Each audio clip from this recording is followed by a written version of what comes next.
Hey, Topping your Life's Math Industry, and we are going to take a look at simple harmonic motion. And yeah, we are going to be using pendulums today. So we've been taking a look at the impulse and also the momentum, but we're going to introduce a new unit. So let's get started. So we're going to learn about these things on the list. So we're going to talk about periodic motion. Periodic motion happens when there's a motion that repeats in a regular cycle. Just like if there's like a pendulum, or if there's a monotone, or if any other machine you could think of that repeats in a regular cycle. Equilibrium happens when it's at rest, meaning that the object is just hanging and it's not moving. And the net force is zero because there's no speed or acceleration that's changing.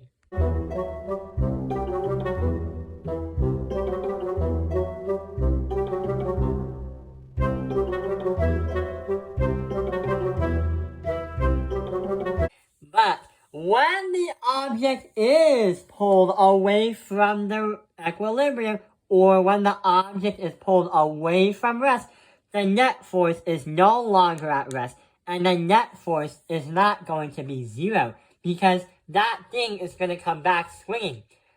So, when that object is pulled back, you are generating energy.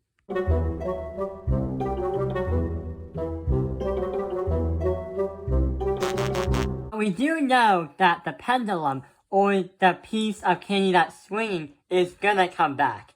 And there is another definition that can help us understand all that stuff. It's called simple harmonic motion. It's a force that restores the object back to its equilibrium, and is directly proportional to the displacement. So, if you put up a pendulum and raise it, it eventually will use the force of gravity to pull it back down and eventually bring it back the way you found it.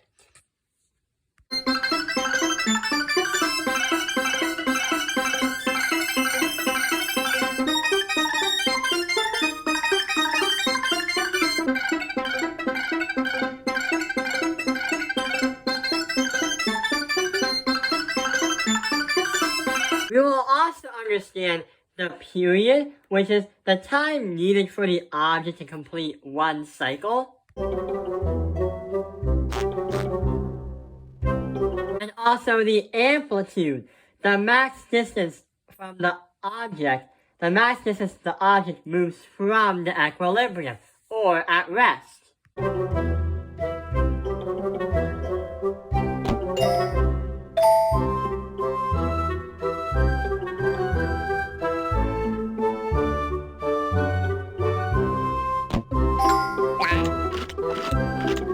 But how are we going to show that on a piece of paper? Right here, we have a picture that is a pendulum. So what's going to happen is there's a string and there is a ball. And the ball is used to help the pendulum swing back and forth. There are currently two things or two forces that are acting on the pendulum. The first one is going to be the force of tension, or the Ft. That's because the ball is using string to hold itself up. We are also going to be having the force of gravity, the Earth's gravity, pulling the ball down. And what that pendulum will want to do is when you start swinging it, the force of gravity will want to return it back to where it was before you swing it. If you raise the ball, like if the string was right here, and you make the ball go right here, if you raise the ball, the thing will always change.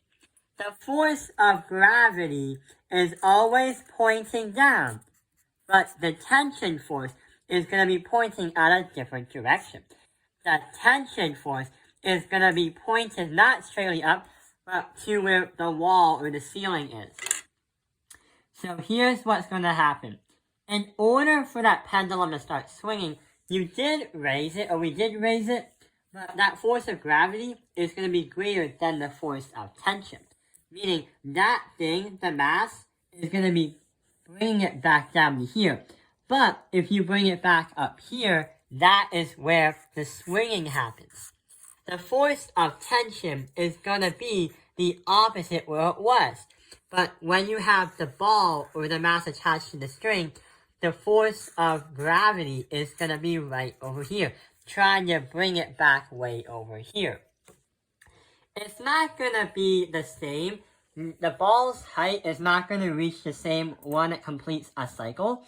It's because the force of gravity is so strong that it's impossible to keep the kinetic energy and the potential energy going as it goes back and forth. It uses energy and it loses energy. If you were to put this in an advanced aspect, we like to use triangles to understand what is happening. For example, if you take a look at the middle one, right here we have the force of gravity pointing down and the tension force pointing up. So Fg is going to be pointed down, but Tf, or force of tension, is pointed up. If you go to the left, notice how that the ball is no longer at its equilibrium. It's no longer at rest. There is going to be some kind of net force going around. So here's what happens. The string is pointed in this direction. So that is the force of tension. When you try to visualize gravity, the gravity is going to be pointed down, which is the F of G. But since the ball wants to go back to where it is, but it still goes to the other side, that is going to be where our net force is. Remember, the net force, or the force of net, is all the forces applied to an object. But it will rule out what will happen to the object and where is the object going in what direction. So the F net is going to make the ball go this way, as it's still applying the force of gravity. Same with the one over here. If I draw the force of tension, it's going to be like this. The force of tension. But when I talk about gravity, gravity is always trying to push that ball down, which is the F of G. But when I try to understand that the ball wants to go back over here, we are going to have an F of net. The F net is going to make the ball go this way to make it reach towards equilibrium, making the ball point in that direction while the force of gravity is still acting on the thing. Did you know the bottom of the ball or the mass is usually called a bob? Seriously, it's literally called the B-O-B, or just bob. And also, did you know that there's no really a nickname for string or cable? Many people call it a string, but also many people call it a cable. Like, make sure you don't use your cable Wi-Fi out of a pendulum, which I think is a pretty bad idea. So what we're going to do is solve a math problem related to simple harmonic motion with a pendulum. I hope this video has helped you understand simple harmonic motion. Thank you for watching Top Airlines Math Industry. Like and subscribe.